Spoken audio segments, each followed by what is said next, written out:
The soft gurgling sounds of our 8-month-old son Leo usually filled me with warmth, a deep, comforting sensation that washed over me whenever he was near. But today, as I held him in my arms, that familiar warmth was replaced by something far colder, an emptiness that gnawed at my chest. Clara was perched on the edge of the floral sofa, her eyes usually pools of affection, but now they were fixed on Leo with a desperate intensity, almost as though she was trying to memorize every tiny detail of him. "Look at our little man," she said, her voice soft as she reached out to stroke his downy hair. The words were like a jagged shard of glass lodged in my throat, cutting deep. Once, those words had meant so much, a tender reminder of the life we'd built together. Now they felt like a cruel mockery, a symbol of the betrayal I was about to expose. We were in my parents' living room, a place that had always been a sanctuary, a haven of safety and comfort. Today, however, it felt like a battlefield. Gathered around us were my parents, Clara's parents, and her younger sister Anna. The room was heavy with an unspoken tension. Everyone knew something was wrong. What should have been a lively family gathering was instead tainted by an air of strained, unnatural calm. They were all waiting for something, though none of them had any idea just how much the foundation of our reality was about to crumble. Clara shifted uncomfortably, her gaze darting nervously around the room. "Is everything okay, David?" she asked, her voice pitched higher than usual. "You've been so quiet all day." I looked down at Leo, his innocent face a stark contrast to the storm brewing within me. His blissful ignorance, so pure and untouched by the chaos around him, was perhaps the cruelest part of it all. He had no idea. I took a slow, steady breath, forcing myself to swallow down the anger and sorrow that threatened to explode. "No," I said quietly, "it's not okay." Carefully, I handed Leo over to my mother, who took him with a worried look before standing up, her gaze flickering between us.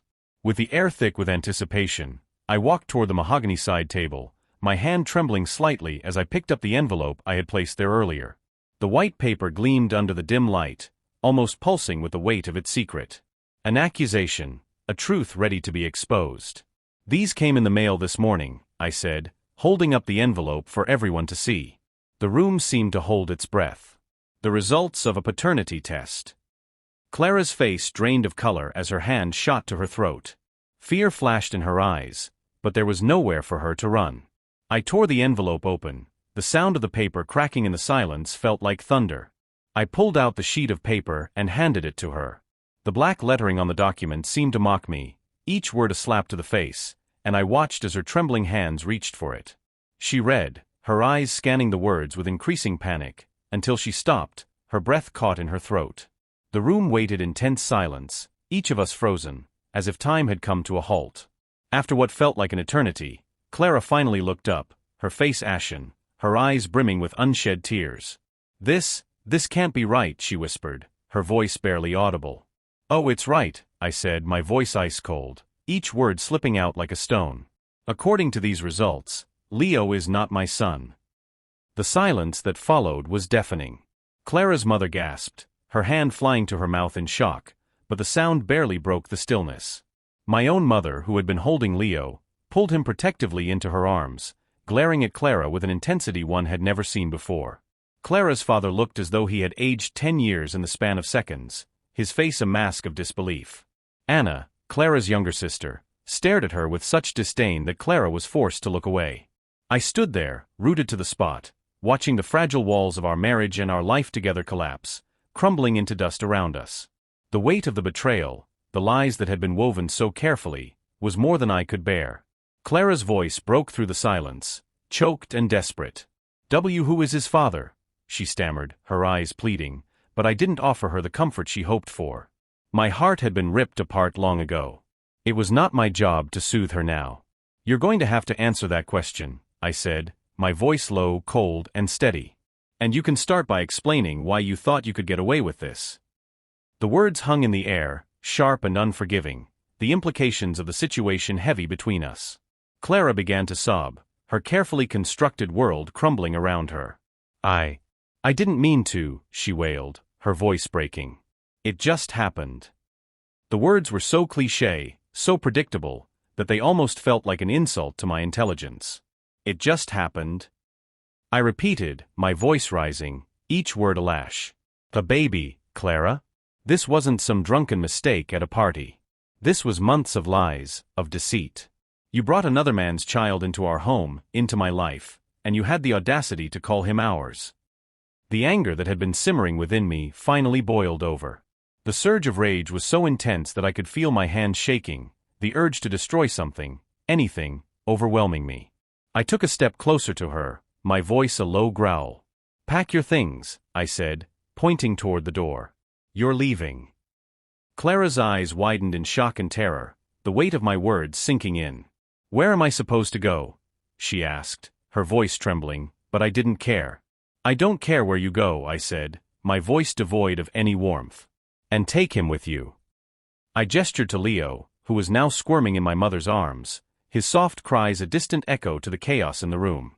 But David, he's just a baby," Clara stammered, her tears flowing freely now, her face contorted in anguish. "He's not my baby," I corrected her sharply, my voice cold as ice. "He's the product of your betrayal, and I want neither of you in my house."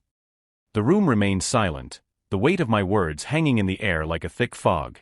My parents and Clara's parents watched in stunned disbelief, none of them prepared for the rawness of my pain, the depth of the hurt that had taken root in my soul. They hadn't known the torment I'd been living with. They hadn't known the cost of her betrayal. And now they would. I wanted them gone, both of them.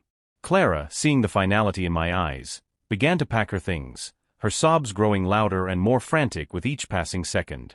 My mother, despite the horror painted on her face, gently handed Leo back to Clara. For a fleeting moment, I felt a pang, a flicker of something like guilt, but I quickly suppressed it. Leo wasn't my son.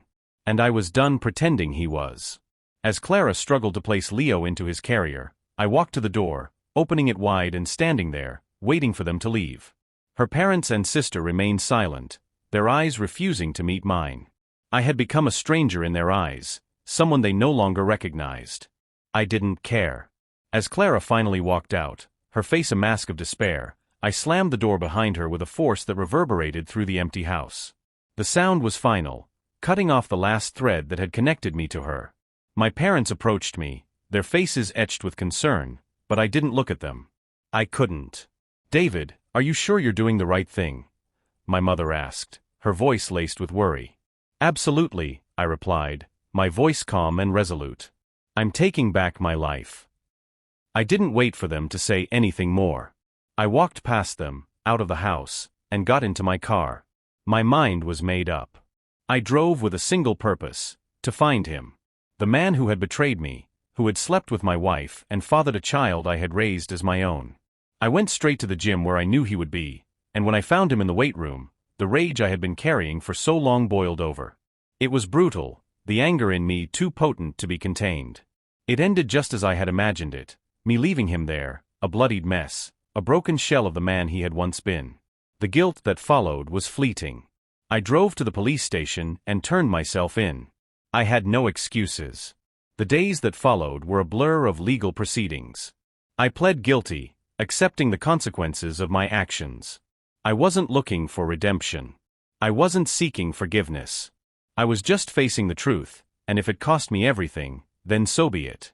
As I awaited my sentencing, I heard the fallout from my actions. Clara had become a pariah in her town. Her infidelity had spread like wildfire, a scandal that destroyed everything she had once held dear. She lost her job. Her friends abandoned her. Her parents were mortified. The same fate befell her lover, his life shattered beyond repair, his world a wasteland of broken promises and unfulfilled dreams.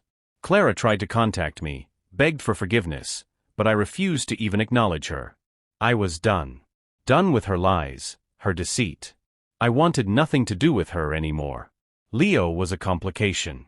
There were moments when I wondered about him, the child who had once been the center of my world, but I quickly dismissed those thoughts. I could never look at him without seeing her betrayal. He was a constant reminder of the pain she had caused, and I couldn't bear it. I made the decision to let her deal with him, whatever that meant.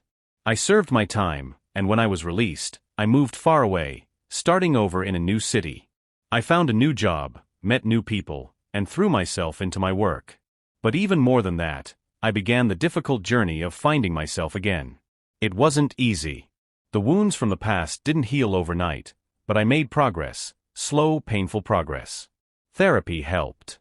My therapist helped me untangle the anger and the hurt, and with her guidance, I started to believe I deserved something better. Eventually, I met someone. Not Clara's sister Anna, but another Anna. She had bright eyes that sparkled with warmth and a smile that could light up a room. We bonded over our shared love of books, and for the first time in a long time, something felt right. Something I had never felt with Clara. We began dating, and as time passed, I found myself slowly falling for Anna. She was everything Clara wasn't: kind, honest, and genuine. She listened to me, understood my pain, and never judged me for the mistakes I had made or the things I had endured. She simply helped me heal.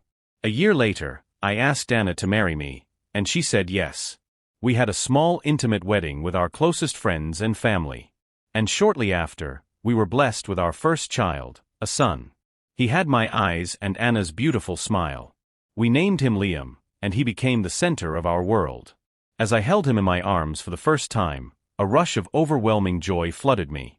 I looked at Anna, my wife, and knew I had finally found what I had been searching for. This was happiness. Not the fleeting kind of happiness that came from revenge, but something deeper, more meaningful. I had finally built the life I had dreamed of, one without lies, without betrayal. I never forgot what Clara had done, nor the pain she had caused, but I had moved on. I had created a new life, a new family, and I was finally at peace. My life was full now, filled with the laughter and love of my children, the happy babble that once seemed so far out of reach. I had gotten the revenge I thought I wanted, but in the end, it wasn't the vengeance that gave me peace, it was the happiness I had found despite everything. I had learned that even after the darkest storms, the sun could still shine. Not long after Liam, Anna and I had another child, a little girl named Lily. Our family was complete. My life, the one I had built from the ashes of everything that had come before, was everything I had ever wanted. And as I sat there, watching Liam and Lily play together, I knew with certainty that I had found my happy ending. Not because of what had happened, but in spite of it.